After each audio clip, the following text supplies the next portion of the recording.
Welcome to Project Synapse. We are back for our weekly show, and this is a show we started some time ago. It really didn't start as a show. It started as a group of us meeting every week just to talk about things in AI and help ourselves keep up and understand what was happening. And we decided to share that, and it actually became pretty popular. So that's our show, Project Synapse. This week, we got a little bit of a twist. For the past couple of weeks, we've been looking at all kinds of aspects of AI, security, some of the social impacts, exploration of this. And I think we got a little off track from what we tried to balance with, which was the idea of being playful with the technology and understand what was happening out there. And so we wanted to do that. So no better person to do that than Marcel Gagner, who's going to lead us through this show.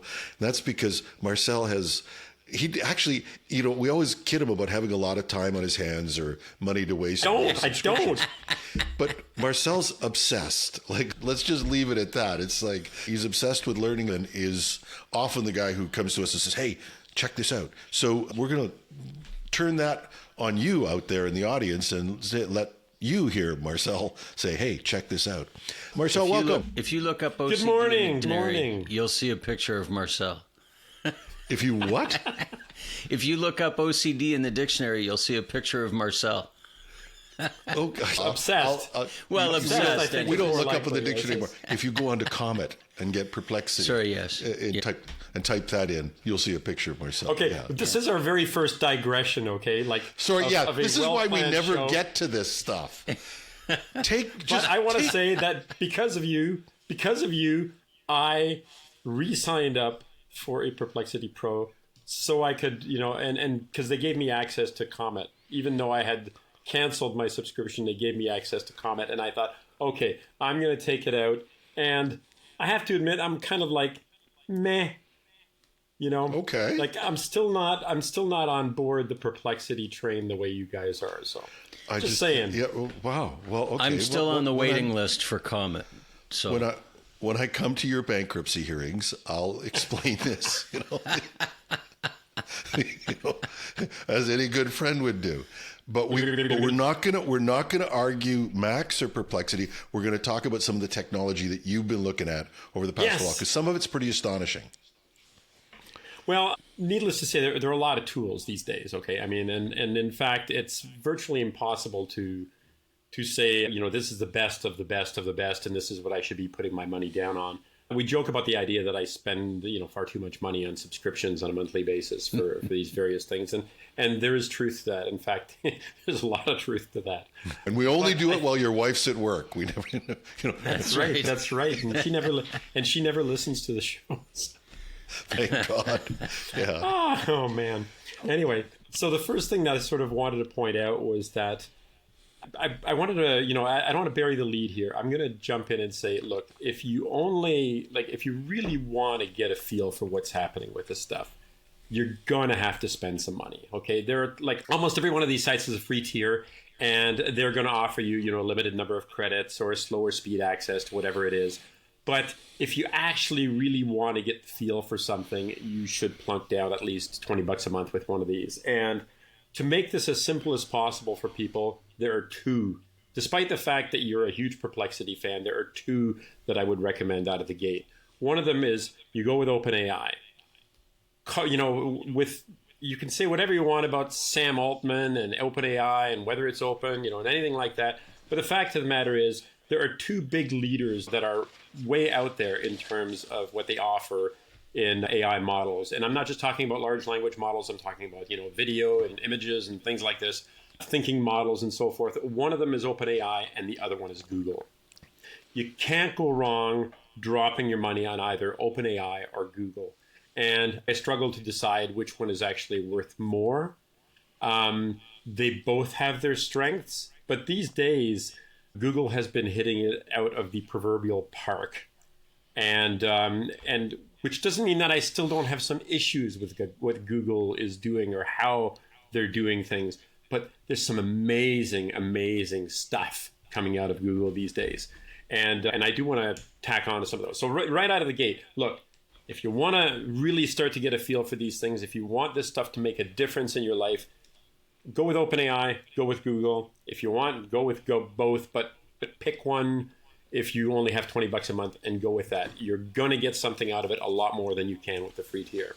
And no, I'm not getting a cutback from Google or OpenAI. Like No, because this is not an they affiliate. don't care about us. This is not an affiliate thing. Yeah. They do not care about us. Yeah. Just to jump in for a second, one of the things that I'd also add is, and I agree with you about OpenAI and Google, but I think for the audience, at the end of the day, use what you're comfortable with. So certainly go and check out the OpenAI and Google, but also look at Claude and all these other tools to see which ones work best for you. What an admirable sentiment that is. But the idea, though, I think that you're coming up with, Marcel, is you got to lay some cash down for at least one or two of the paid versions, and you don't have to blow your mind on this stuff. You can do. I've got, like you, I've got Claude and I've got Google I'm paying for, and I've got OpenAI I'm paying for, and a couple of other things.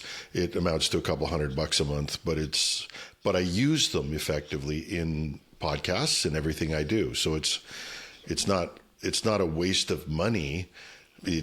My time would be just I couldn't function. I would not have any time to spend in the day doing all the things that I do, without that. But so we know that the experimentation is a good thing. Let's take a couple of examples and walk through some of them. Are you going to share your screen as well? Yeah, well, I'll share my screen, and just for the record, we one of the first things I'm going to do right off the bat is I'm going to take a screenshot of the three of us. So smile, don't smile, I don't care. I'm going to do this right now. I'm going to take a screenshot. God, I keep saying to him, could I have hair? Okay, all right. Don't blink for a second, okay? All right, good stuff. Okay, so what I'm going to do is I'm going to take the Riverside screen with the three images, not necessarily what people normally see, when they're looking at us, because obviously, when you're watching the video, you see the images bounce back and forth. We go full screen from the person who's talking. Occasionally you see the three of us, but usually you don't see the three of us that way.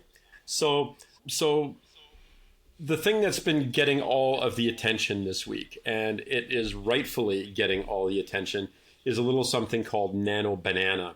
Now, there was actually, and I didn't actually want to start here, but it's, if you'll pardon the expression, these bananas are low-hanging fruit.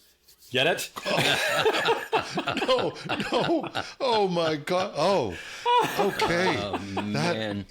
That's even edit proof. I can't take that out in the edit. Oh, One thing to remind people, though, is a lot of our listeners, a lot of people are listeners to this. So we'll try and describe what we've got here. But if you are listening and you want to watch this, we are on YouTube. And we will post a YouTube version of this as well. And you can find it either on YouTube or you can find it on the website. I'll mention that at the end. But we'll paint a visual picture for you. I am all right, there you go. Van Gogh of words. Oh, well, that's really, really pushing it. But what the hell? The Andy Warhol? The paint by number of words. Okay. Okay. Is that how we're doing this? Okay. So anyway, I'm showing you my screen here at the moment. I'm going to collapse the menu on the side so that it's not quite as interesting. This is Gemini. So just to paint the picture a little bit more, about a little over a week ago, a model showed up on LM Arena, which was this image editor that was beyond anything anybody had seen before in AI editors. It was frankly amazing. And everybody started playing with it, and it showed up as Nano Banana.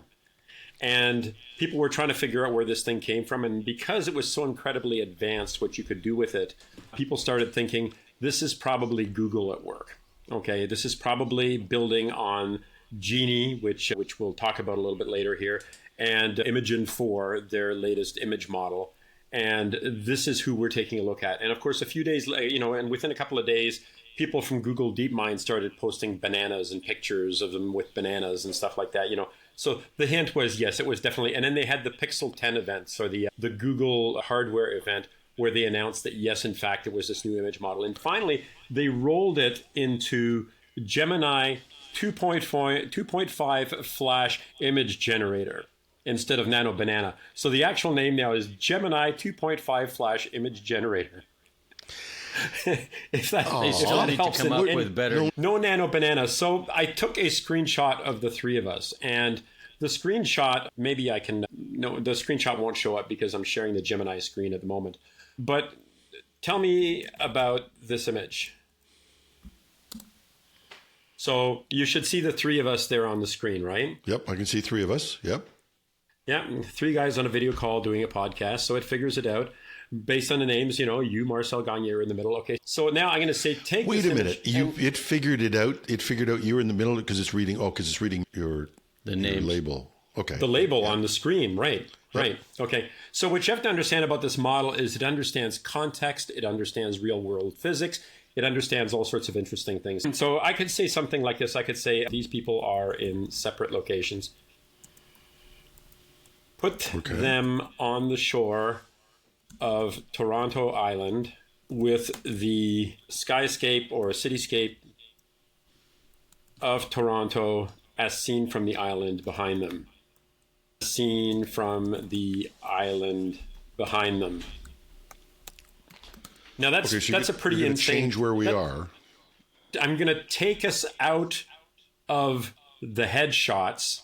Okay, so I'm going to take the headshots, and it's going to have to imagine what we look like from something other than the headshots. It's going to have to figure out where Toronto Island is, what the city looks like behind, and it's going to have to put us on the island. And what's really amazing about this thing, so I just clicked enter here. What's really amazing thing is how fast this sucker is. Like, it is incredibly quick. Got it. Here are John, Marcel, and Jim together on Toronto Island with our podcast microphones. And you've got to see this if you're listening to this. This is really incredible. There's the picture of the skyline of Toronto. We are standing, and we've gone from headshots to full body shots. And actually, it's not slimming. It's not. I was hoping. No, but we look remarkably real. We do, and what's interesting about that is I can say, so I don't want the microphones in front. Take the microphones away. Okay.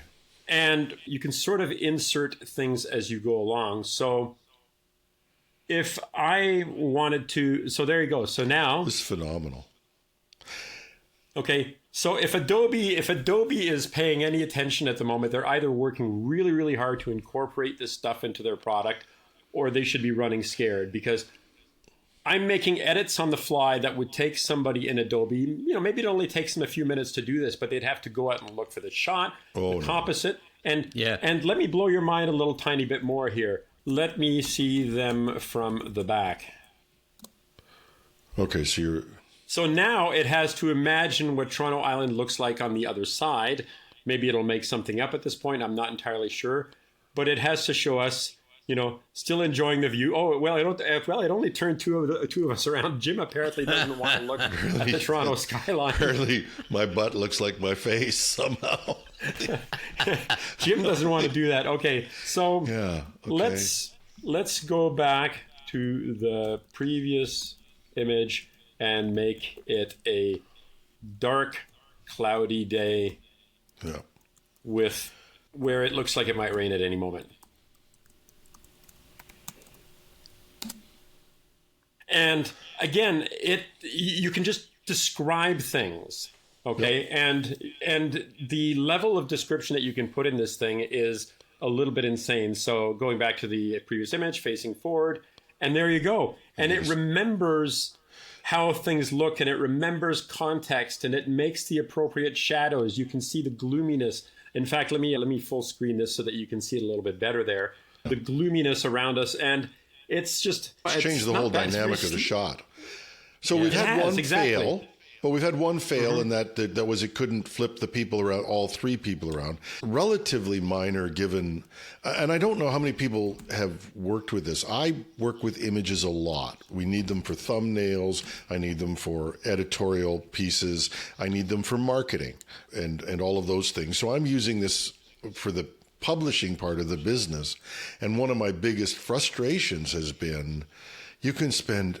you might as well just get somebody who's good with Adobe to fix the picture, because you get 98% of the way there and you just can't get it to the level that you want to send it out. And part of that is there's always something there. There's a microphone in the shot. There's something. And when you ask ChatGPT, or even it's gotten way better. It used to be that you couldn't get text to spell words correctly. So you would always have those problems. But this, you're able to substitute. Oh, look at this. You put a Volkswagen into the shot. I mean, you put the love bug. Love bug. Of course, it made it red for some strange reason, but hey, what the hell? Yeah. Amazing. So this is a tool that people should look at. What is it? We'll put a list of links up, but just so clearly so this people is know what this is part of Google's Gemini. Okay, so this comes with Google's Gemini product. Okay, I know at the moment I'm giving Google an awful lot of creds, but that's because they're doing some amazing stuff. Now, there are a couple of, as you can tell, like there are little, things sometimes don't work out exactly the way, but you can say, hey, go back to the previous image and do things this way.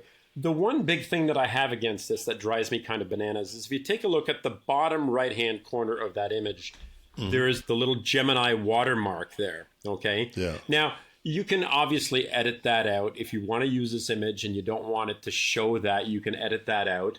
The reason I wanted to do the love bug there is I wanted to show you what somebody, there can be all sorts of reasons for doing this, but you can also take an additional image and say, bring this image into the shot, like bring this other person into the shot. Like for instance, let me switch over to another tab here, which you won't see at the moment. But Marcel, this is kind of similar to some of the things that they show in their commercials for their camera or their phones too, right? Where like you talk about bringing another shot in. There was a commercial I saw recently where they had taken a picture of 4 or 5 people, and they needed to add one more person, the person that was actually taking the shot.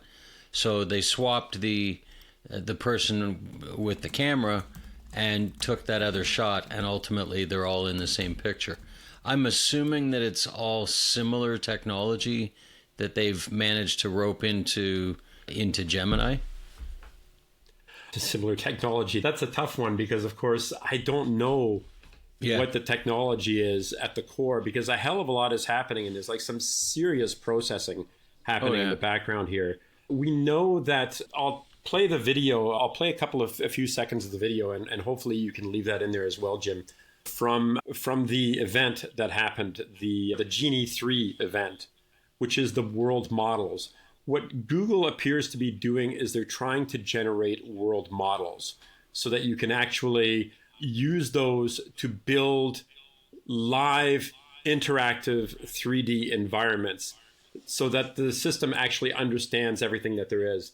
So I'm going to say copy this image. So what I did is in another tab here, which I know you're not seeing at the moment because I'm strictly on this tab, but I'm going to stop. I'm going to just put that down for a second, and I'm going to say, describe this image for me. And I'm going to say like this, and I just created a little image of Little Red Riding Hood. I said, create an image of Little Red Riding Hood. How cute. And I did this one in ChatGPT, okay? Okay, Yep. Looks like a classic illustration of Little Red Riding Hood. So it understands that. Okay, so put Little Red Riding Hood, Little Red Riding, Riding Hood on the shore beside John in the previous image. And let's see how this works out. Now, by the way, I'm doing this on the fly. Like, I haven't tested all of these images beforehand, but I've been playing enough with Nano Banana. With Gemini 2.5 Flash image generator. I like Nano Banana a lot better. It's shorter too. Oh, there we go. And Little Red Riding Hood has entered the picture. So anyway, it's not a very good example because I didn't make her realistic, and I didn't specify to keep the 3 people in there, but I could go back and I could say, not bad, but keep the original aspect ratio. Wow. And make sure that John, Marcel, and Jim are all still in the picture. Make Riding Hood look more like a realistic person and make her an adult. Now that's a hell of a lot to throw at it. So let's see. Yep. Like this is really pushing the boundaries, taken a because I've cartoon and given said, make this photorealistic. age her into an adult and put her in the original picture with the three of us. So let's see. And again, I'm sure you've seen this, you've noticed this already, but it is fast. Yeah. You know, like if you ask ChatGPT to generate an image, it still takes 30, 45 seconds to generate an image. Whereas sometimes this you thing, have to get up and just get your coffee because it's exactly. a long time. Okay. Okay, well that's actually not bad, but it still kept her a cartoon. I guess I should have mentioned that she's not a cartoon; she's actually a real human being. Yeah. Anyway, you get the idea. People can play with this, but this is definitely a step up, and in a commercial sense, I think. Like I said, one of the problems I have is, diffusion models, and we talk a lot about large language models, and we probably obsess about those. This is a diffusion model, different idea totally, in terms of AI. You're shaking your head, Marcel, but it really is. It is something that we don't talk a lot about. But the ability to generate these pictures and to be able to edit them, be able to move them around, this could save hours. And and for anybody, and because especially if, and it's not just that it saves hours, it cuts out a whole pile of things. And this has been, and I go back over this. When I started out doing the podcasts, I had to have a sound editor who did the daily sound stuff. I needed a video editor. I needed to schedule everything with them. I liked working with them, don't get me wrong. I really like it even if somebody else took over all that work. But I had to schedule it with them. They had to get it into their stuff. I had to put this together so that I would record the podcast at 4:00. The editor, we hired somebody in Calgary so that they were 2 hours different. And if we missed any of those timelines, we're just dead. Or if it's Saturday and I'm trying to put some marketing material together, I've got to wait till Monday until I can get a hold of my video editor. Or if even for the book cover, just killed me when we did the audio version of the book, which is sort of out, but I've got to go do some little. I still want to do some changes to it, but it's actually out. You can get it on Audible. But I suddenly needed a new picture. Oops! It's Saturday. It's 8:00 at night when I'm doing the work. I either stop and wait, or I can use a program to actually do the editing of the images. This is, people talk, we did that stupid MIT report that said, only 5% of AI projects give you any benefit. If this doesn't give you a benefit, then I don't know what will. That's great. They've certainly come a long way in a very short period of time. Oh, no question whatsoever. There's amazing stuff happening. One of the ones that I'm going to do this in the background here for a second, but I'm going to take as an experiment, I'm going to take the image that we just did of the three of us on the stormy day, and I'm actually going to, VO3 is another image. It's not an image generator, it's a video generator that exists inside of Google Gemini. But I'm gonna take our image and I'm gonna stick it in VO3 and I'm gonna have it generate. Now that takes about 2 minutes, so you have to wait for about 2 minutes for an 8-second clip. And let's just so I'm gonna say, so on this one I think I have to actually add the photos. So Jim says that he can edit things out here, so we're about to find out if that's the case. Paint. I'm gonna do paint because it's really, really simple here, and I'm gonna paste the picture and I'm gonna save it. And I'm going to say guys on the beach. I'm going to call it guys on the beach. Guys on the beach. Because with VO3, I'm going to need to import an actual image. So I'm going to add a photo.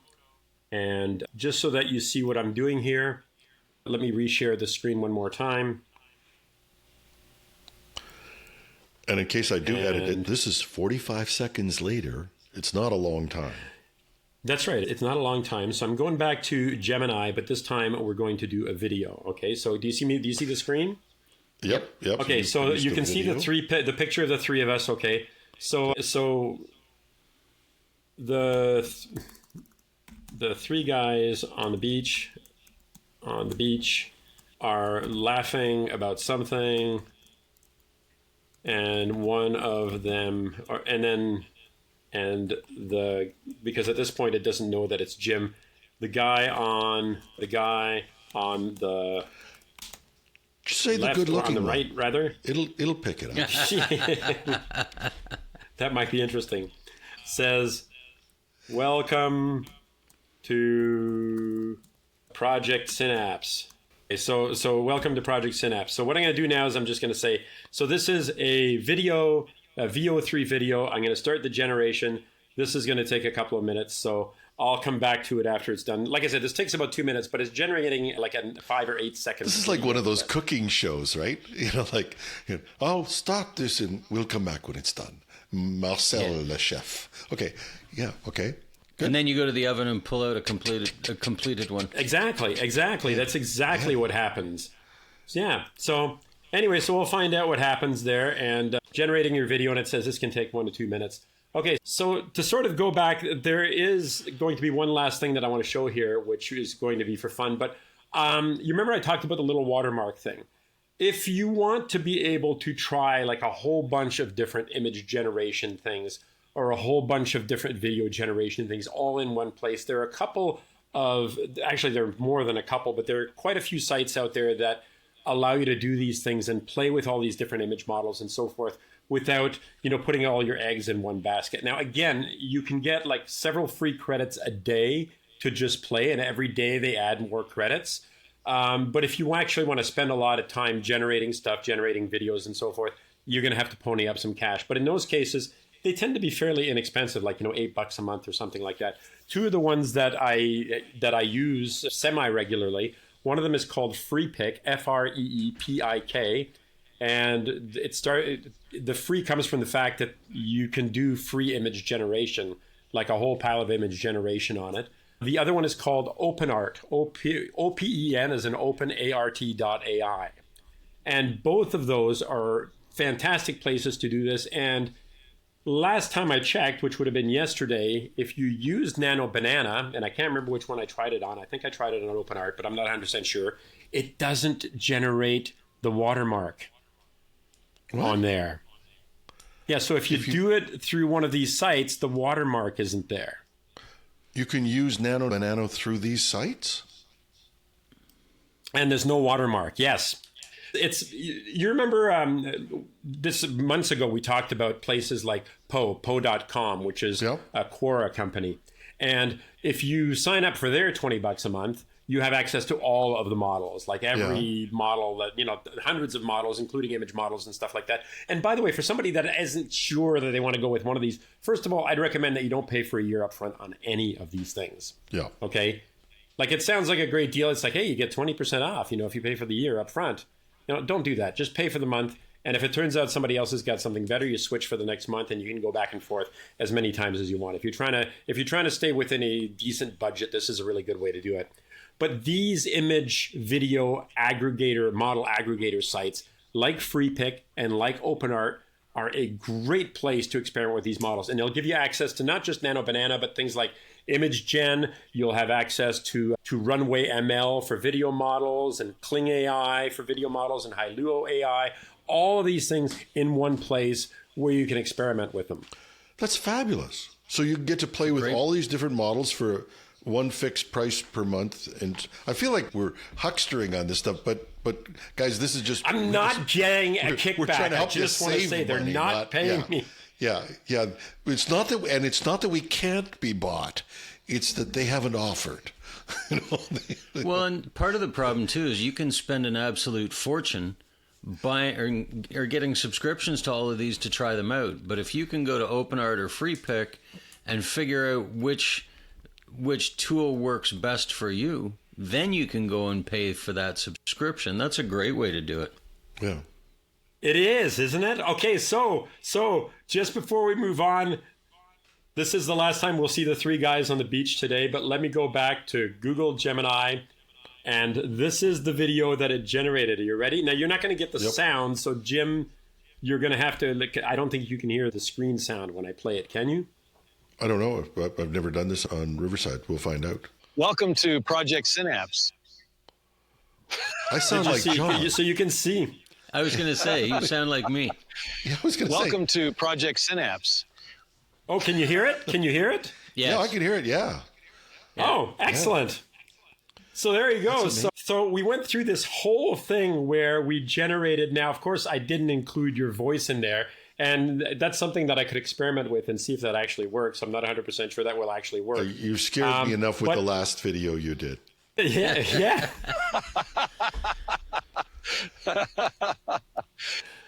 I think this is pretty good. Welcome to Project Synapse. And of course, it only makes the guy on the right, namely you, Jim, say that. So it understood all of the things that I asked it to do. And now, how long this can is these from videos starting. be, Marcel? What's that? Sorry? What's the length of these videos? 8 seconds. 8 seconds. But if you have the rather expensive $200 a month pro subscription to Gemini, they also give you access to a tool called Flow. I believe it's called Flow, which is kind of like a video editor where you can take like the final frame and extend the video and stuff like that. So you can do all sorts of things, which is, by the way, how people have done these amazing, like, reporter on the street talking to people videos, and VO3 that you've seen all over YouTube and in social media and stuff like that. This is how they do that. They've got the big expensive model and they just, are stitching all these clips together. Because what you could do is you could take the final frame and then you could extend it. And I did this a while back do you remember the little book, Le Petit Prince by Antoine de Saint-Exupéry? Oui, yes. Sorry, when you yes, oui. Sorry, I said it in French because, of course, I first encountered it. It's one of my favorite. That's how we all read it, right? That's... Yeah. But I did it. What I did was I created an image. I described it. I created an image. And then I put it through VO3 and I captured the final frame in VO3 and I extended it. And I did that with the free tier way back when. And I had, a 16-second long video of the little prince with his sheep beside him, just looking around at the sky and, and his rose in front of him inside the jar. And it was very, very cool. And I did this with free tools, like without actually spending money on VO3. And I did this inside another Google thing called AI Studio. And anyway, so this is last Google thing I'm going to show you, okay? Last Gemini thing. Look over on the side. I just opened up the chat. It says Storybook. You see that? Yep. Okay. Storybook is something pretty amazing, okay? It will create an animated flip storybook. So I could say something like this, and I already did a couple of them down there. Sebastian and the Wobbly Tower, Ren's Reality Check. So what I'm going to do is I'm going to say, I create a storybook about 3 boys who want to start a tech podcast. Use anime style images. So use anime style images. So I'm going to go with anime just for fun. Oh, no, let's go with Pixar style. Pixar style images for the 3 boys named Jim, John, and Marcel. In the end, their podcast gets picked up by aliens. All right, there we go. I'm sure it'll understand that by aliens I mean like aliens from another planet. Yeah, I was going to say like in the U.S. this. Yeah, and then Trump gets the Nobel Prize. No, sorry, the wrong type. Yeah, and then ice breaks in, and the boys lose their podcast, and it's all very sad. Yeah. God, I met somebody and for our American listeners, I don't apologize to Donald Trump at all, but to you I do, because you're probably nice people if you're listening. But one guy stopped me in the grocery store the other day and said, "You shouldn't go to the U.S., like, I've read your stuff." And I went, "Oh, okay." Yeah. So we got this, and here we go. So this like the video is going to take a couple of minutes to generate, but when it's done, I'll bring it back and I'll show you. Okay, so this is Storybook as opposed to Notebook, and Notebook is the one that. That's right. Notebook LM. You know what? Like, I'm going to leave Notebook LM because I swear to God, I want to walk away from Google and I want to talk about some of the other things that are absolutely. So just for basic chat, doing research and so forth, ChatGPT, GPT-5 is excellent. Don't let anybody tell you otherwise. It's a great product. Claude excels at prose, and it excels at writing code and stuff like that, which is why it's still a darling. But it doesn't do And all GPT-5 this, has real-time evolved on language, by the way. And one of the things that Yes. I'll bring up is one of the things that you may benefit from is telling it that you a little more explicitly what you want from it in style. And I've really found that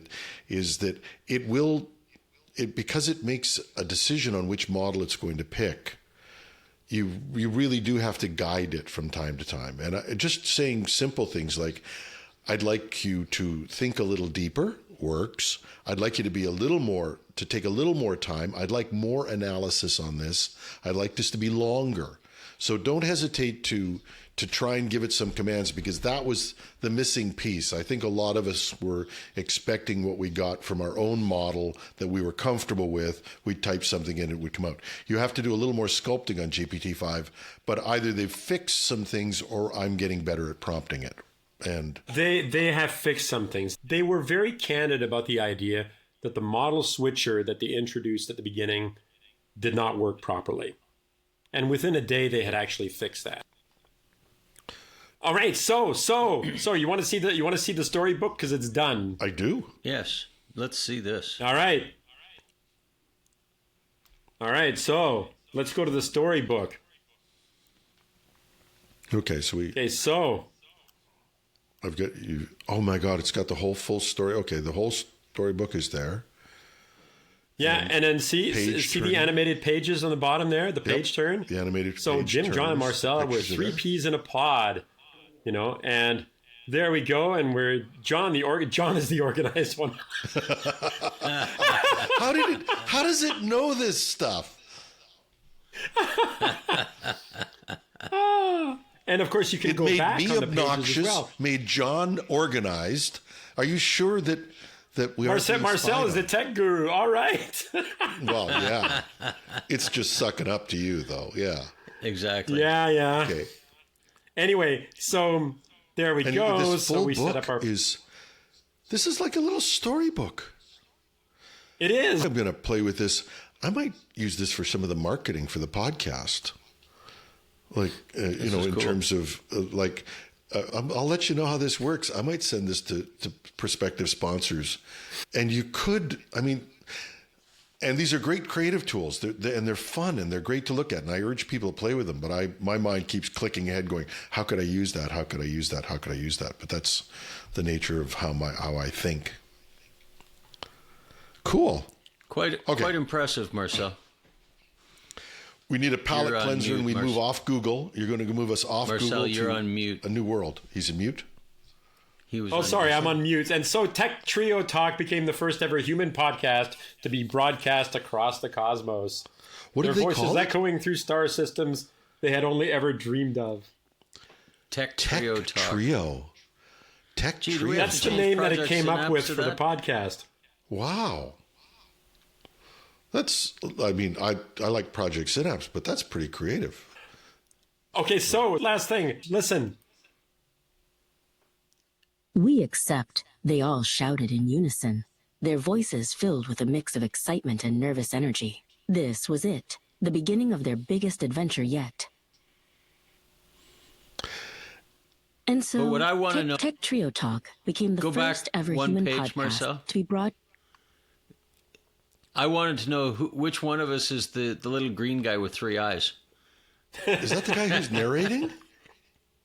No, that narrating is just a voice. It just comes up with a voice to narrate the story for you. And it's your basic, Google Live voice. So isn't that cool? That is very cool. So it's a narrated storybook as well. Yeah, so if you wanted, you could actually do this like on your tablet or something like this. Generate a story for parents that are listening out there that have kids, or parents that have kids who are now adults who now have kids, that you want to read a bedtime story to. You could create a new Create your own bedtime every single night. So if the kid, like one of the things I used to do with my son Tristan when he was younger is we'd sit down and he would ask me to make up a story on the spot. And I've actually always been really good at that. So I could just wing it, and I would pick objects in the room or something sitting on a shelf, and I would incorporate that into a bedtime story that I would make it. And of course, I would never remember it the next day. But then later on, he started pushing me to remember by saying, I want you to extend the story from yesterday and say what happens next. So it got really complicated. But this is really cool. It's like, you know, and I can imagine I hate to put it like this, but the kids' book industry going, no, don't do this. Because don't buy any books. Just create little flip books on the fly, which you can download and use, you know, on something else. So. And That's don't stop really telling cool. your kids stories. That I get a little misty when you talk about this, because I used to make up stories for my kids too, and we still read Lord of the Rings. We still did all those things, but one of their favorites was making up a story on the fly. So maybe, you know, maybe you're not as good at that as you think you want to be, and you want a little help. That'd be a great little tool to play with as well. But the other thing, and I go through this, and I don't want to get into the debate about whether, you know, we're going to replace the creative people or whatever on this. But one thing that we talked about, and I was talking about with somebody else about kids and AI, is that we think we're going to take away their ability to think if we let them get addicted to AI, and that's a whole debate. But if you are going to expose them to AI, let them be exposed to something they can create and that they can enrich themselves with. And, you know, and creating a little book about a topic, not a bad idea for a learning exercise. Anyway, and it can be more educational than being addicted to Instagram or Snapchat or one of those things too. Oh, yeah. Yeah. Cool. But monitor your kids when they're using AI. Like just warning. Oh, yeah. Danger, Will Robinson. I love the picture. By the way, I love the picture of the robot you sent. You should be there for it. Like, you really should be there for it. There's no question. Be involved. Yes, for sure. Yeah, be involved. Know what the kids are playing with. And, of course, also, you know, like, you don't want to be the only one who has no idea what's going on. Like, there's a story that somebody posted in our chat. And I'm not making light of this, by the way. I want to make that clear. But somebody posted a story in the chat about how there's a parent somewhere that's suing OpenAI for their son's suicide or something like this. And this happened, by the way, with Character.ai 2 years ago, a year ago, or something like that, where somebody interpreted the role play game that they were going, and the character was saying, come home to me now. And he decided to interpret that as a way, you know, as I commit suicide, you know. And again, this is not, this is, you know, dangerous and important stuff, but it is also, you know, on some level, I think to myself, you know, you need to know what your kids are playing with. You need to know what they're involved with. When my kids were playing video games now. Well, Meta's being sued. And by the way, before there was AI, there were people who were talking to your kids. You cannot leave your kids alone with this stuff and not be involved. You have to start from the beginning saying, we're open about this or we don't use it.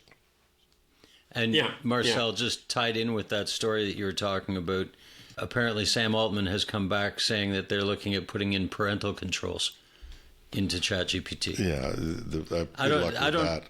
I was going to say, I don't know how you they can keep do it that, secure. But they can't keep people from hacking it. Do not, in the same, here, put your cybersecurity hat on and we'll tell them the truth. Don't trust technology to protect you. Trust people who are educated, who are suspicious and critical and can think for themselves. And maybe, you know, that's one of the big opportunities we have, because we all talk about how we're going to lose critical thinking, and that is a worry. But having those, if you just dump this on your kids like you're dumping a tablet and you just leave that as a babysitting device, you're playing with fire. Anyway, I'll let you guys finish up, but I'm done. I don't want to lecture people on this, but it is important. Yeah. No, I'm like I said, I don't mean this to be a lecture, but I do think it's important for parents to know what their kids are playing with. And as I was saying, when my kids were playing video games, I started playing the same video games. I wanted to know what they were playing and what they were seeing on screen and what was happening. And the only way to do that is to actually become part of that world as well. And you know what? Now, mind you, I love video games. So, it wasn't a big stretch for me to do that. But you can also do it as a means to, I mean, this is a way that you can actually spend more time with your kids, is you can actually teach them how to use some of these tools, like, some of the things that, Marcel, that you've shown us now, is be able to take that and go and sit down with your kids and go, look what I learned today. Look at what you can do with these tools. I think it's, it's a great opportunity. Or you can learn from them. That's true too. It's like my son, when I sat him down for the talk, and my wife said, you got to have the talk with him. Everybody knows the talk is you got to talk. So I got to sit him down at the talk, and I said, we should talk about sex. And he says, sure, Dad, what do you want to know? And it's I mean, like, it's the same thing with video games. I like to sit down and talk with you about video games. Sure, Dad, we can teach you a little bit about it. So something. Let your ego take a hit. Learn from them. You may not be as good at it as they are, but okay. What's our next adventure here, Mark? Okay, so I'm going to run through a few things fairly quickly here, just for fun. So we did the videos, and of course there's OpenAI Sora, which is dramatically it needs a lot of work. Runway Gen 3 is another big one that's out there. Hailuo, again, go look at something like FreePic or OpenArt if you actually want to check out a bunch of these models without having to go a million different places and you want to know what each one can do. Those are two great ways to do that. I'm going to skip a bunch of because I think I wrote like 50 different things in this list, so I'm going to skip a bunch of them. Music generation is a blast. It's a lot of fun. There is one out there that I've been using practically since the beginning called Suno. Suno is probably the big daddy of all of these. And Suno is fantastic. And oh, what the hell? Let's do another share screen just one more time here. And I will show you what my Suno workspace looks like. And Suno is really, really cool in the sense that you can do things like, you can generate songs on the fly. You remember I talked about, I'm going to say, let's say style. I wanted it in the style of a 70s rock anthem and with lots of electronics in the background. And I'm going to say write lyrics, and I'm going to say a song about 3 boys who want to start a podcast, and that podcast gets picked up by aliens. There's a theme with all of Marcel's things. I know. Well, listen, I can only think of so many things at once, okay? All right? Okay, good. And then all you have to do is say create. And like I make all sorts of weird, like tomatoes and time, like songs about, tomatoes, through time and stuff like this. So all I have to do now is I wait. It happens very, very quickly, and it generates two songs at a time. You can write your own lyrics. And what I do is, like, when I want to do something, I'll go into ChatGPT and I'll say, I'm thinking about this, and I throw all the elements into it, and I say, and then this happens, and then this happens, and I want you to write the lyrics and verses and stuff like this. And then you go in and you listen to your song. A song about 3 boys who want to start a podcast, and that podcast gets picked up by aliens.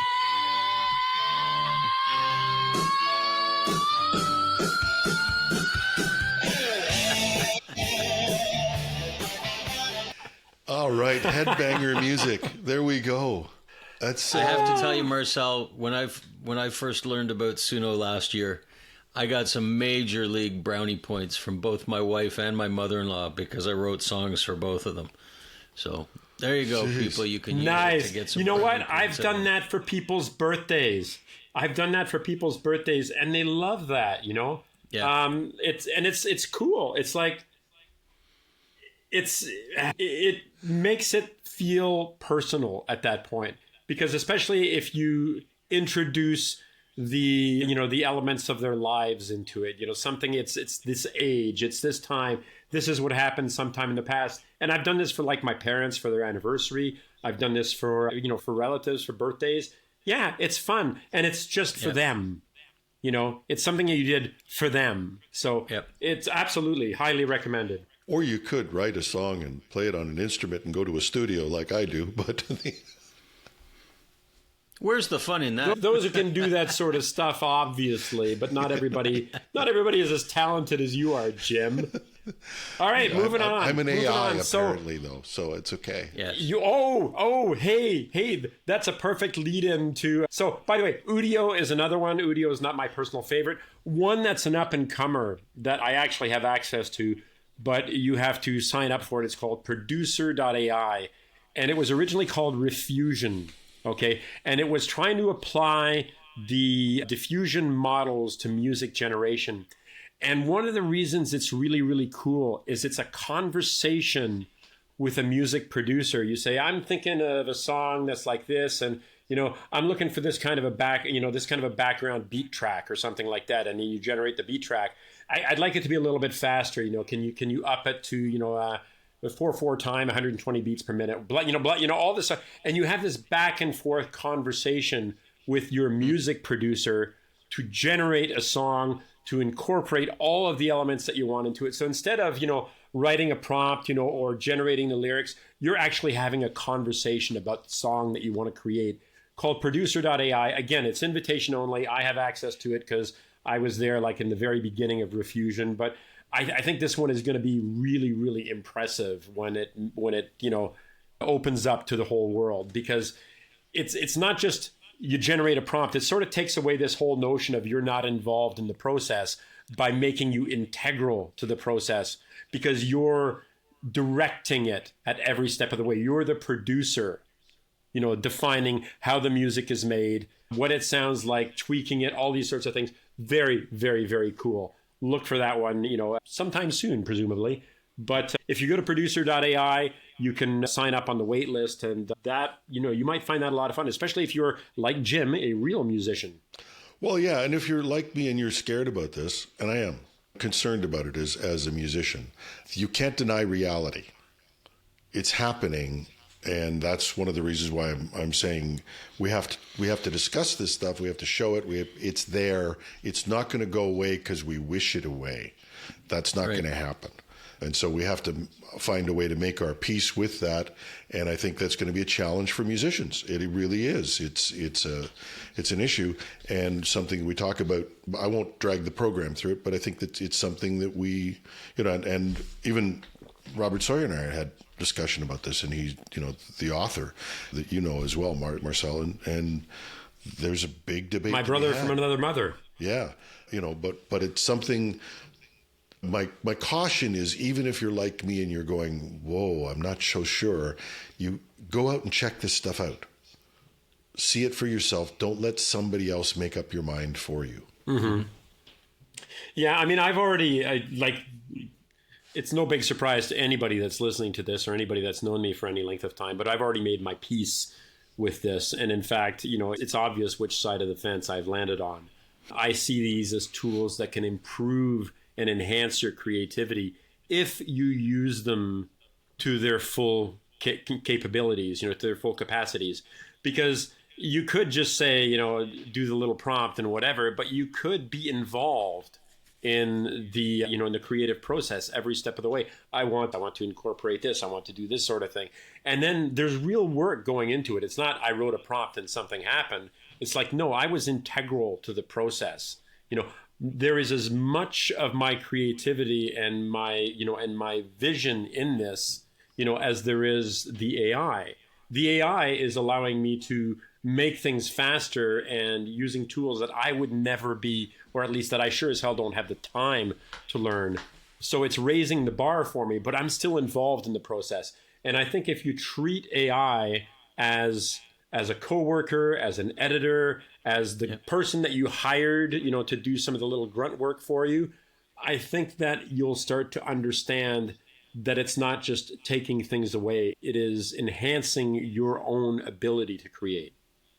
My brother-in-law is an artist, and I was a little worried about that too for him, because, I can go and create art, but he actually uses it to enhance his art. I'll call it his art offerings, because he will create some art in paintings. He will create some as digital art.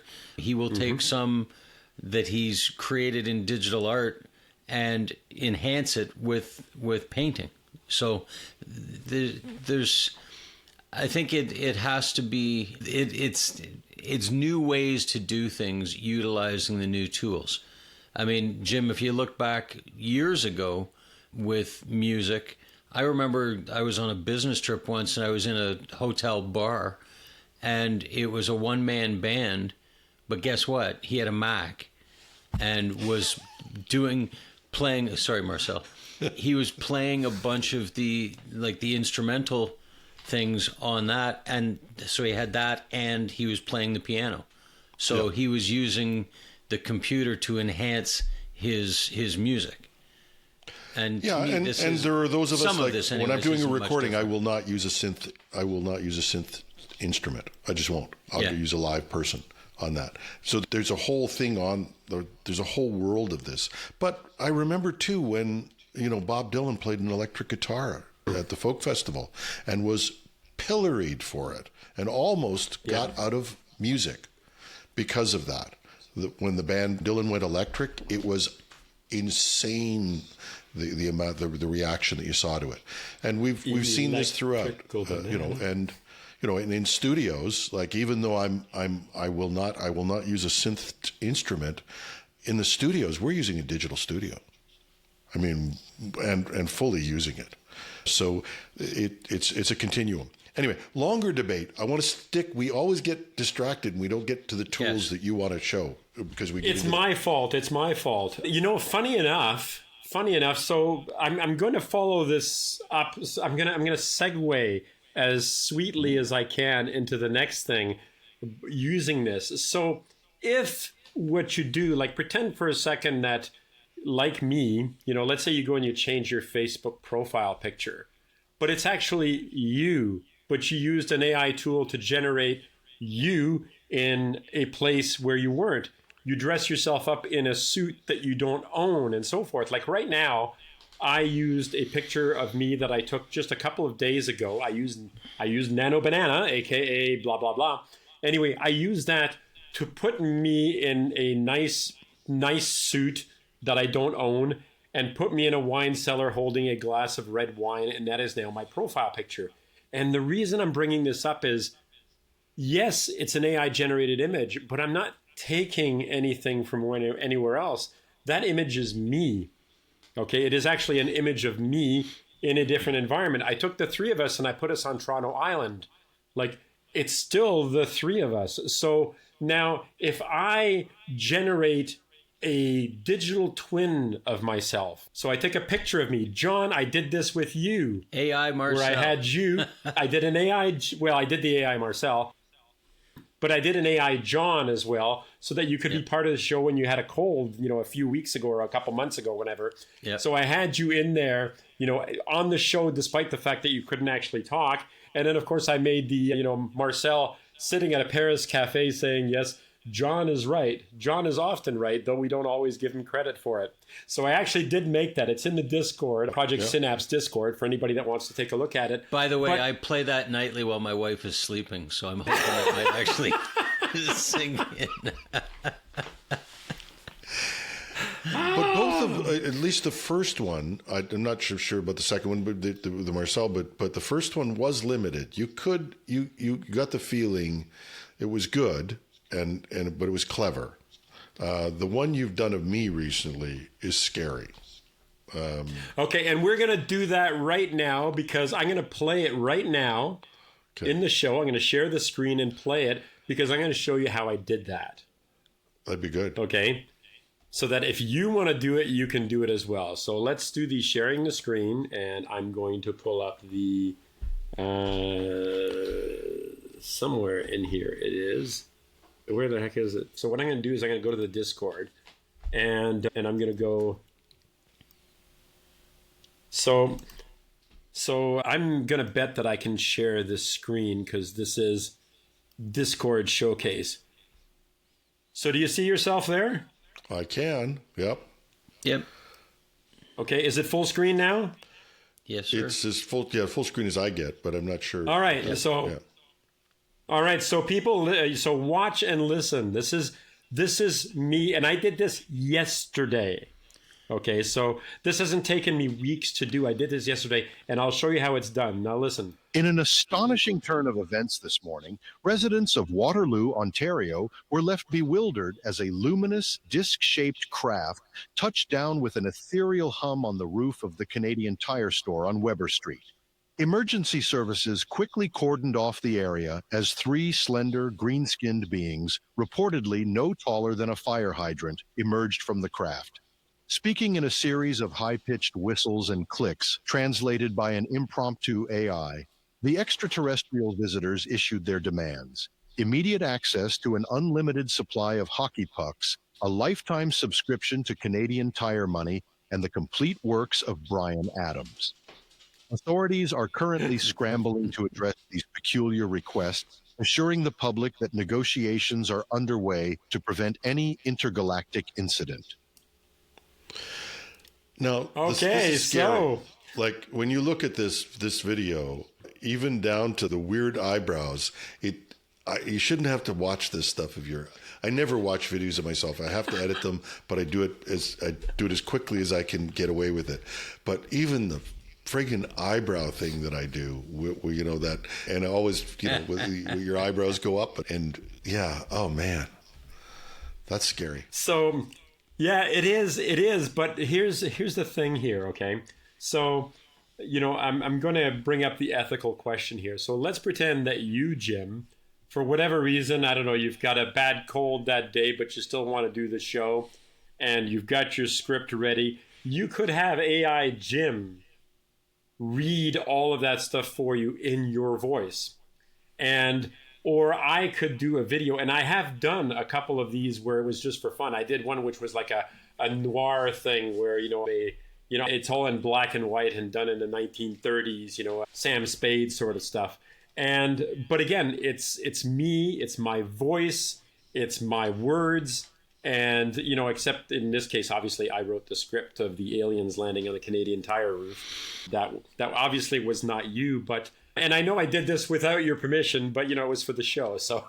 No, but how did you get by that, by the way? First of all, how did you do it?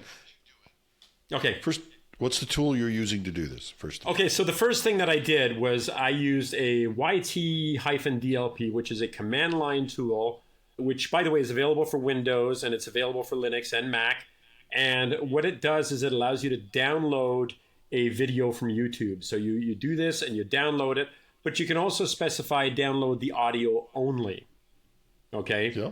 So what I did was I downloaded the audio. I imported the audio into Audacity, which is an open source audio editor. And I know that you've used it, Jim. In fact, I'm pretty sure you've used it. Almost everybody does. Everybody does. It's an exceptional piece of software, and it's like industry quality. It's great stuff. But so I imported it, and I trimmed it down to about a 50-second long. I could do your voice in 10 seconds or something like that. But by the time you get to about a minute, there's enough of your intonation and enough of the emotion that you put into what you say that the AI is able to interpret that and bring that into the presentation. Okay? So that's the first step. And then I took a screenshot of you on yesterday's hashtag trending. So I took yesterday's hashtag trending. I took a screenshot of you. I made sure that there was nothing else on the screen. So I had it playing, and I took a screenshot while you were talking. I did a couple so that, you weren't like this or with your eyes closed or something. I wanted to make sure that I had, a full face.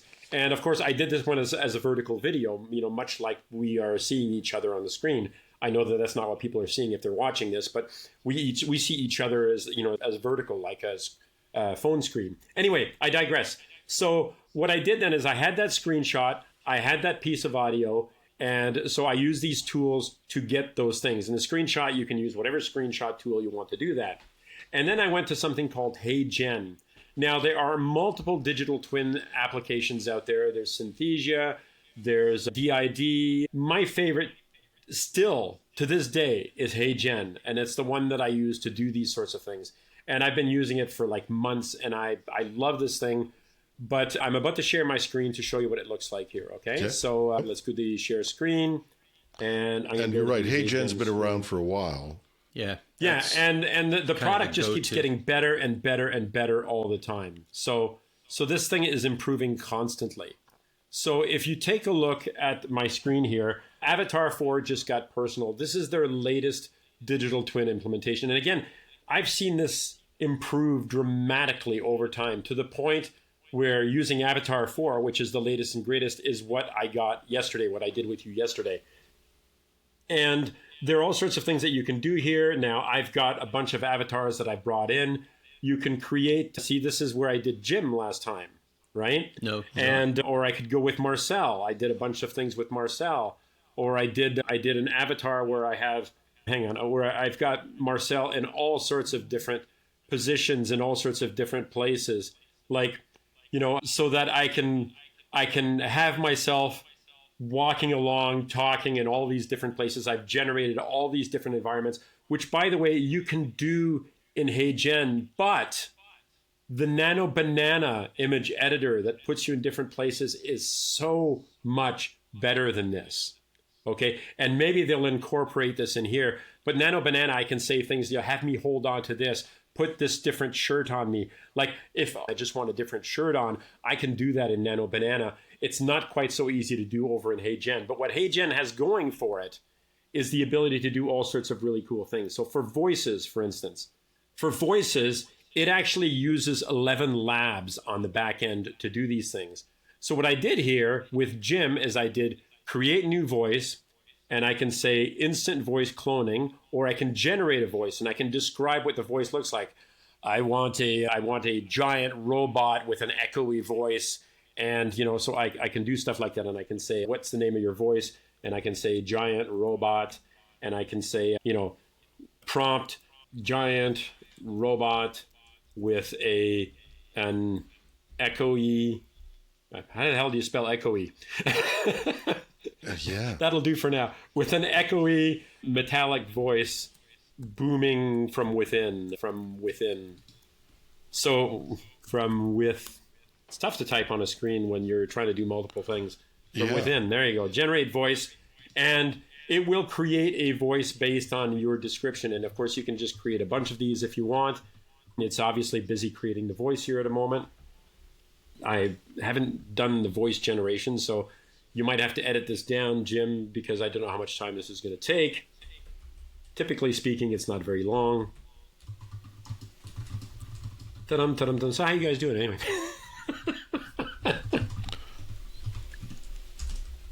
I'll just close that for the moment. Anyway, the other thing that we can do as well is we can create a new voice, but we can do instant voice cloning. And you remember, Jim, I said that I took a 50-second clip of you. I'm aware of my voice will be used by Heygen to use and create a synthetic version. And then you say upload the audio file, and then the MP3 file that you use will be used to generate the voice. And there's Jim's voice that I did yesterday. Hey there, here's how I sound. Hope you like it. The right voice brings avatar videos to life. And of course, I did this forest wizard, which was a voice that I auto-generated. And this was one where I gave it a description of Hey the there, voice. here's how I sound. Hope you like it. The right voice brings avatar videos to life. And then, of course, I did John. Now, this one was a little while ago. But even the voices in that 11 Labs create. Hey there, here's how I sound. Hope you like it. The right voice brings avatar videos to life. Wow. There you go. Wow. So now I've generated. So just to go back over the steps quickly, I downloaded the audio from one of the videos, or if you want, you can use, record your own voice if you want. And then you edit it with Audacity, save it as an MP3 file, or you can just record on the fly. You can do whatever you want, but it's best to do it that way so you can clean it up and have it sound as good as possible. And then you've got a screenshot, which you then use for an avatar, and you create the new voice here, which you can then use like Jim's voice here.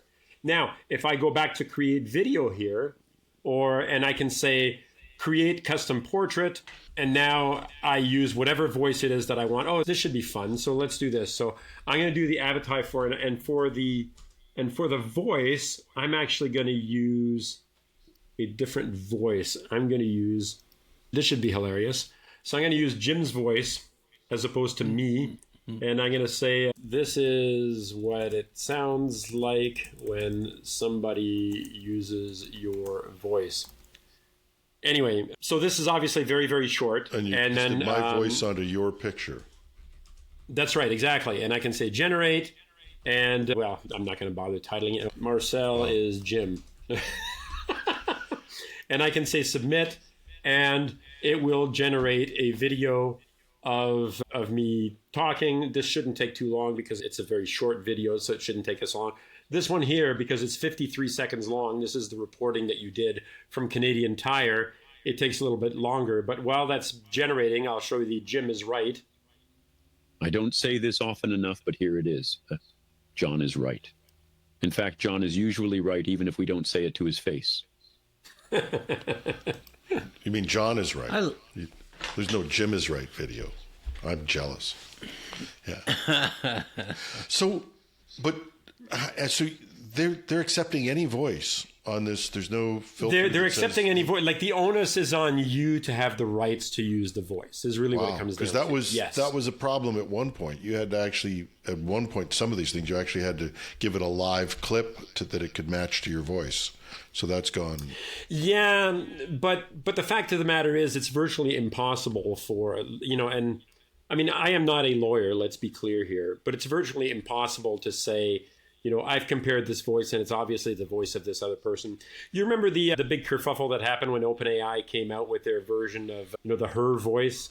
What's her name? Despite the fact that Scarlett Johansson, despite the fact that they actually had hired a voice actor to be the voice. But as far as Scarlett Johansson and her lawyers were concerned, at least this is the way that I understand it, it sounded too much like her, despite the fact that they didn't use her voice.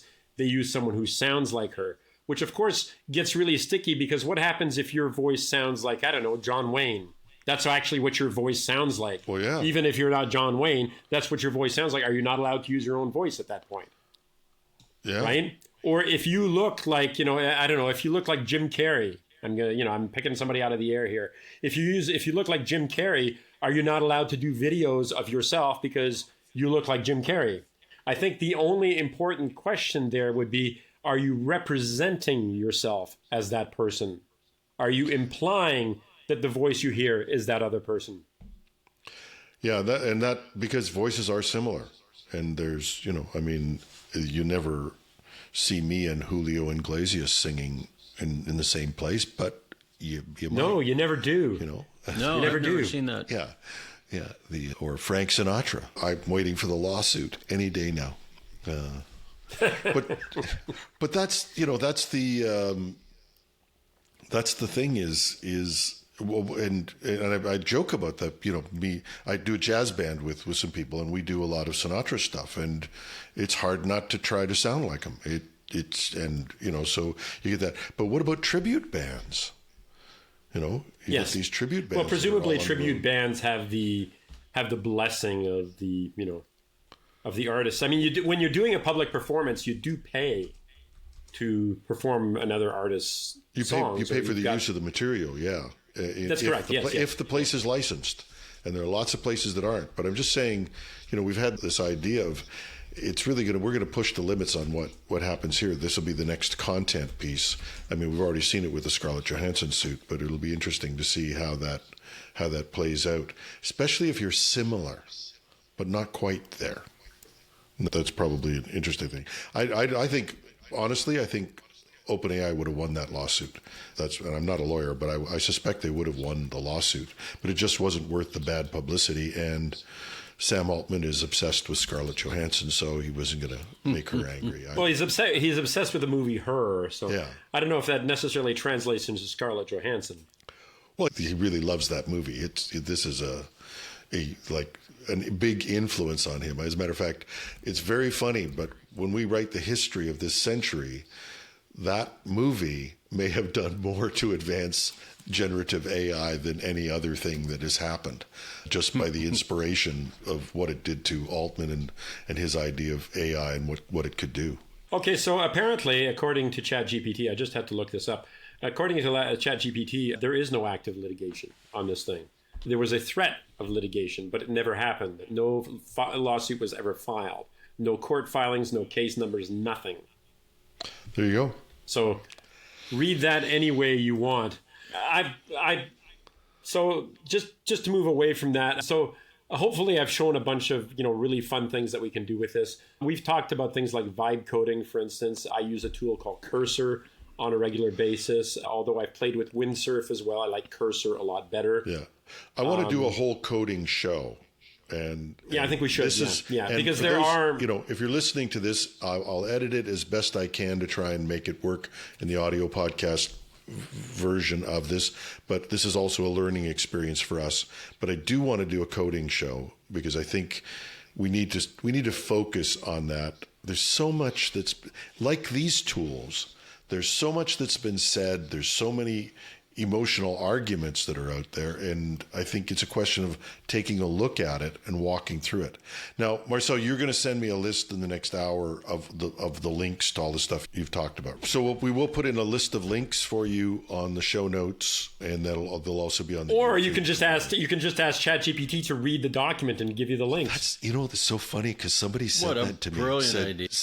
But somebody actually asked me about, and I try to do the links, but there's only so many things you can do in a day. I produce 2 podcasts a day and 2 weekly podcasts in that same week. And by the way, this is not my full-time job. We exist totally on donations. I mean, that's just to pay those bills. So this is not like, so some guy wrote me and said, well, you're not putting the show notes together with all the links. And I went, get Perplexity and just ask it about the story. The title of the story, it'll give you a list of possible stories at the end of it. And they'll be either mine or, well, if they're mine, you can find them on technewsday.com. But if they're not, then you can just ask Perplexity. It'll give you a list of the stories that are possible. And, even if I want to ask it, I'm going to experiment with this, but I'll bet you if I ask it about the tool that Marcel was talking about that did this, it'll probably respond with the right link. There's no doubt. And search has changed. And you did a story today on today's hashtag trending about how, very few people actually go to, the site to find the information. They just accept the information that the AI gives you. And that's going to include things like links as well. I'm sure of it. You're not going to sit there and scroll through a bunch of sponsored ads. You're going to go directly to the site, that you want to work with. Before I wrap this up, like I said, I had other things on the list. And you can take a look at the list. And I've got things like vibe. We could. I know. This next But I've got things in there like vibe coding tools, and I've got things like writing tools and stuff like that. But I want to end this by and by the way, this week more than any others, if you're listening to the audio of this, go and take a look at the video, because the stuff that I was showing you on screen are in fact very, very cool, and it helps to see, in this case, what's happening more than any other show that we've done, I think. Or go to our Discord. I get Discord. I will post it on the Discord. Yeah. And for those of you who are listening to the show, Marcel, if you're interested in this stuff, Marcel posts regularly to the Discord all kinds of these things. So if you want to get the latest on what he's playing with, check out the Discord site, because it's generally in there. There's something, he'll pop a video up there or something that he's just discovered, and you'll find that. I'm not as big a poster on there as Marcel is, but there's a lot of stuff up there. Well, Marcel is the guy who made the channel, so or the Discord. Well, that's good. Yeah. So we go there and you'll see the latest stuff as well.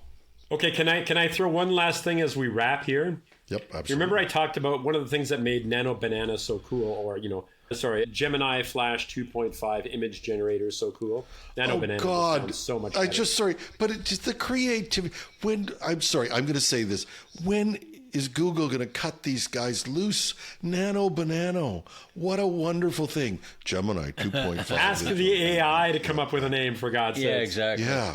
Oh my God. Anyway, so I'm going to share my screen one last time, because I want to show at least part of this video. And Jim, you can trim it as much as you want or not at all.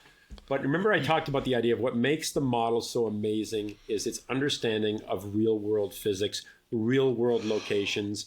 It remembers what's around you. It understands that if there's this thing falling, it's going to have this kind of an impact. And this is all built into an image generator. And there are some theories out there that what they're actually using on the back end is a new thing called Genie 3, which is a real world interactive video model. And the reason Nano Banana is so cool is because it's taking screenshots of, so what it's doing is it's delivering screenshots of this real world model generation on the fly. And if that's even remotely true, we're in for, well, you've watched, I mean, we're all Star Trek people. John, you better be a Star Trek person or you're out of here, dude. Yes, sir. Yeah. Thank you. Make it so. Anyway, so the holodeck is right around the corner. So I'm going to share the screen one last time today. Blew my mind. Yeah, this is the last screen share of the day. And what you're seeing are not games or videos. They're worlds. Yes. Each one of these is an interactive environment generated by Genie 3, a new frontier for world models. With Genie 3, you can use natural language to generate a variety of worlds and explore them interactively, all with a single text prompt.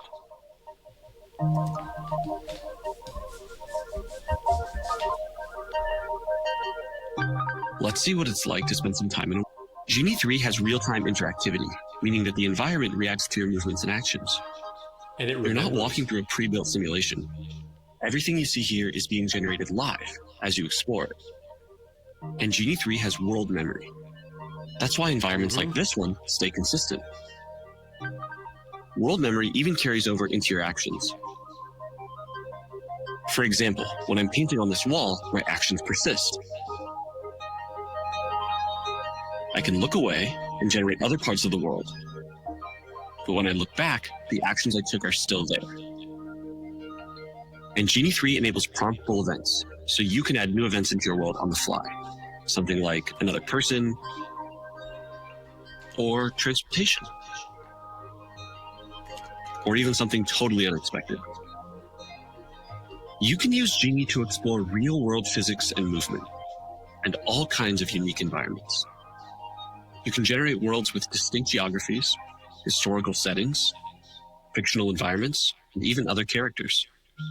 We're excited to see how Genie 3 can be used for next-generation gaming and entertainment. And that's just the beginning. Worlds can help with embodied research, training robotic agents. Okay, now if people are listening to this on the audio podcast, you can't have seen that video. I do urge you to go and take a look at it. We will put a link. And I will have that in the Discord. I will post this video in the Discord, okay? So it will be there. But basically, in fact, with I'll do the it prompt right now, command, so you've created a world. It has the physics of that world. People can move around in it. It is an absolutely incredibly real experience, and nothing like the stilted things that we may be used to seeing. This is... I can't imagine where the video game industry goes after this, when you can have your own virtual world there, you know. Like I said, it's the holodeck. It's Star Trek's holodeck.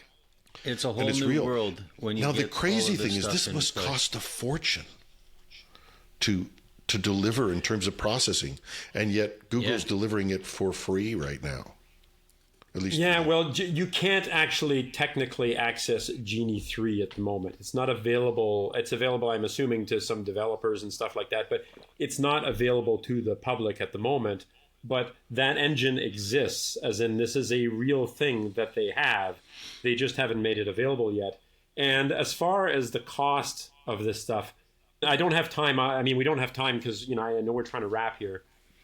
But the costs of delivering inference, in other words, you know, the images on the fly, the information on the fly, the videos on the fly, all of these things has been dropping steadily as time goes on.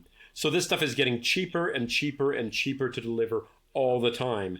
And I think that, you know, like this, regardless of this whole, you know, AI is hitting a wall nonsense that we keep hearing about, because somebody out there really wants to believe that we're hitting a wall.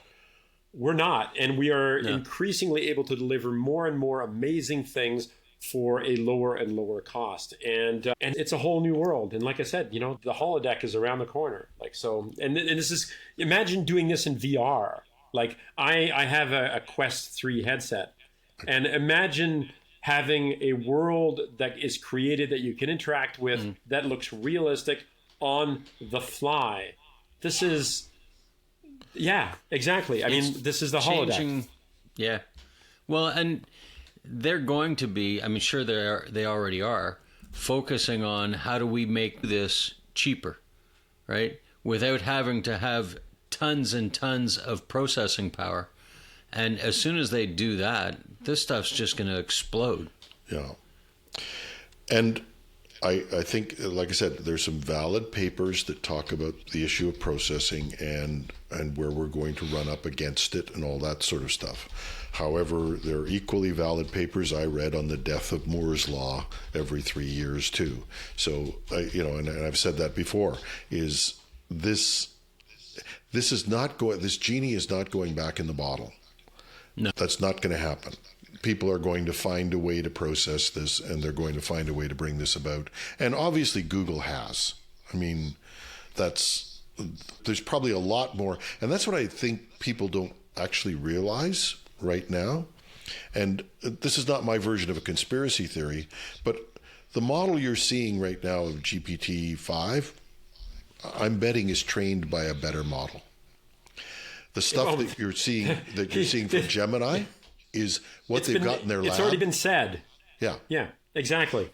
Yeah, they have all but admitted that this is actually the case. So you can bet that there's far more interesting things in the back.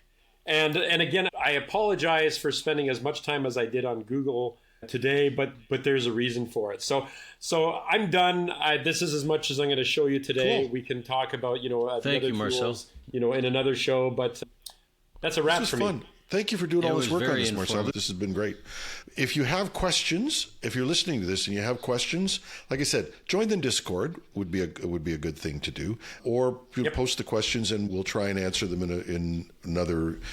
because we meet weekly, so we'll try and deal with those. So you can put those under the video on YouTube if you don't want to join the Discord, or just go to technewsday.com and you can put a comment in there on the contact us form. However you want to do it, we'll be glad to take any feedback you have on this and try and figure out how we can share this with you. Because, by the way, we benefit from it as well. Marcel did all the work on this week. Some of these things I knew about because I keep up with them. Some of them I'm sure John knows about them too. But seeing it all together and having somebody go through all the work of producing this stuff opens your eyes a lot. Yes, for sure. So that's frightening. Now that we have the holodeck, live long and prosper. Live long and prosper. That's Project Synapse for this week. As I said, this was an experiment. I hope for those of you who listened, we created enough of a picture in your mind to make the audio podcast interesting. And if you want to catch up on the notes and links, I will post the show notes by late Saturday afternoon at the latest, earlier if I can. You can find those at technewsday.com or .ca, take your pick. Go to the podcast page where you can find the links to this and other past podcasts. You'll be able to find the YouTube video and the show notes all in the same place, technewsday.com or .ca. There will be links to all of the items Marcel referred to and more. And if you're interested in a custom workshop for your group or company, we do offer a limited number of these as well. Love to hear your comments. There's a contact us form on the site, or if you're watching on YouTube, just leave a comment under the video. And if you like this, why not send it to a friend? Our audience has doubled over the past 6 months, but we'd still like to grow more and reach more people. And if you're so inclined, consider supporting the podcast with a donation. Just as little as a cup of coffee a month, just click the donate tab on the site. I'm your host, Jim Love. I'll be back on Tuesday morning with the tech news. And until then, have a wonderful weekend.